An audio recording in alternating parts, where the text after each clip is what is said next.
Atsadoka ny kasika manoratra lova mitasika mandray tasika ty avetrany ty mikatroka ny androram-baratra feny kotroka fa mivolumany atao maky zany figurako mitondra lavitra ohatra amineny amorona tora-pasika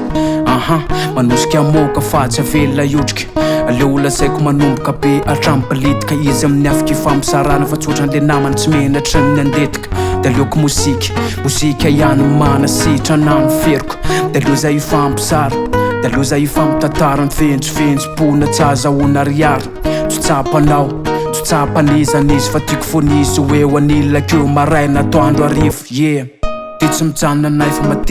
mativa raina aleo soratako ihany aloha fa za tsy mbola malaina aleo ararotiko mihitsy fa eto amin'ny afaka mba mitaraina na tsisy miaino tsy olana tsy manakina na tsy volana na isy tsy valana ty tsy voasakana satria efa tongotra mby andakana fenoko litera mifampitatana mitastara sady amperako fitiavana perako am'le loko mazatra lay neveriny sasany hoe mozika amboto lay malaza mpiteny maloto ka sovarine tsy mahita korontsokoko eny amin'ny teny tinio alofa miteny aza mitsara be fatana fa ty tsy mitovy aza hitanao tany